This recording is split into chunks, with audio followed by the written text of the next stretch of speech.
Farming in Britain has faced huge challenges in recent years, including the outbreak of foot and mouth disease in 2001. No one can deny that the morale and confidence of everyone involved in the farming industry was severely shaken.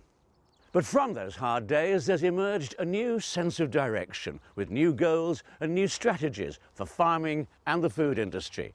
The aim is nothing less than to create a countryside which is competitive, diverse and sustainable, and which holds a long-term future for those who live and work there.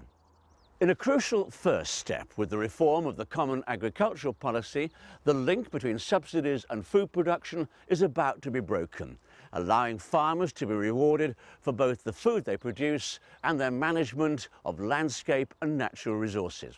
CAP reform to me means that I'm going to be asked to produce what the consumer wants or what the market wants, rather than be tied to producing certain crops on certain fields. It's going to be my choice what I can produce. It dawned on me that I was going to have to do something else to earn the money to keep the farm. We started off going into deer farming, we then became butchers to sell the deer. We then thought, well, if we're doing deer, why don't we try and find another interesting animal, hence these bison. We went and bought 2 pregnant cows 6 years ago. From there, we've developed and we've now got a herd of 30 plus. We've also built a restaurant because we felt that there was an interest in us turning our food into something even better. Now I feel like I'm a skilled butcher and I'm a slaughterman, and I'm also, you know, an employer, and I'm having to learn new marketing skills because I realise that actually the marketing of this business is what's going to drive it forward. We've recently diversified by building a microbrewery on the farm, which has a 10-barrel plant installed and enables us to produce real ales which are sold to local pubs in Northumberland. DEFRA were very helpful, and the staff themselves were very encouraging and pointing you in the right direction as to what the business plan had to entail. The future is really anything I want it to be. We have a visitor centre planned. There's big scope. The best thing to do is to phone up people who have already diversified, and most people who've done it are quite generous with their knowledge and their information. 5 years ago, I didn't really think there was much future in farming the way we were.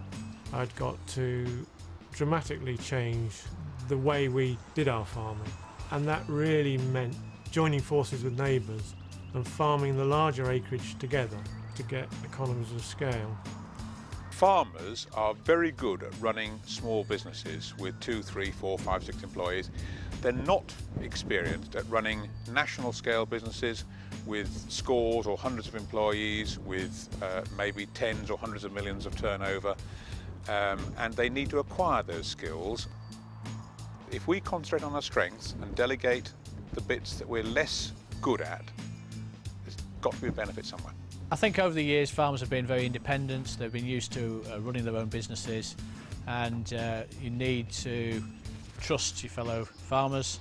Farmers are not used to sharing financial information, and I think if you're going to collaborate on a farm-to-farm basis, then you have to be, you know, a good enough business person to open your business up to others.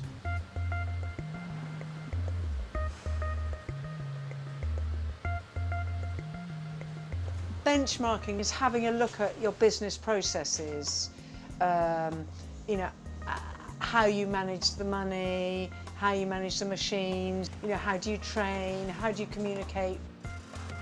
It's great to have that objective insight into how well you run your business, and it's great to compare yourself with other people.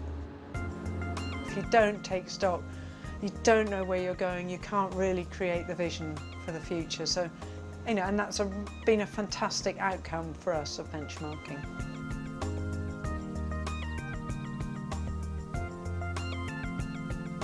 We encourage the public to come and see how good farming practice benefits both the farmer, the consumer and the environment.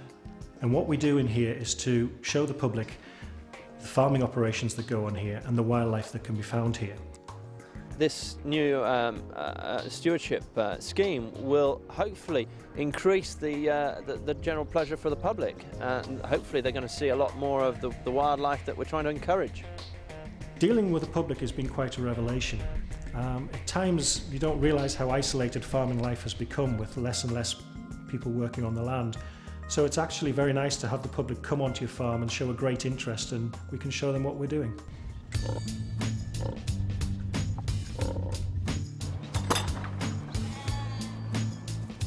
4 or 5 years ago, organic farming, just as an organic farmer, was a lot more profitable than conventional farming, but nowadays it's not a huge amount in it. It really depends on how good a farmer you are and how you market your product. We basically based our decision on the fact that we would like to buy organic food and like to buy from the farm shop, so there must be other people out there wanting to do it. I think more and more people are putting a higher priority on where their food's coming from, and they're starting to understand that actually if we want to farm as well as we possibly can, then that does cost a little bit more. They'll buy it once because it's organic, but they won't buy it again unless it's a fantastic product from an eating point of view. To find out whether organic farming is right for you, the best place to start would be to contact one of the organic sector bodies like the Soil Association, who will then put you in touch with an organic conversion information scheme which is running, which will actually send an advisor out to have a look at your farm and see whether it will work for you. I think if somebody is thinking about organic farming, they should first look at themselves and decide whether it's something that they really feel empathy with and that they want to do.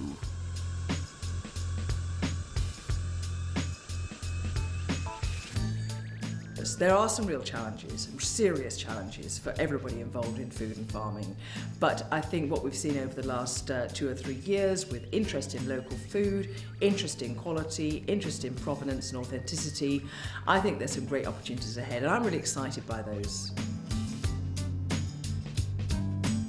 The new farming sector will hold many new opportunities, and advice and support is on offer to everyone. Industry, government and stakeholders will be working together to build a future for our farming industries that enhances our countryside and environment, that contributes to the health and prosperity of communities, that is rewarding and, above all, sustainable.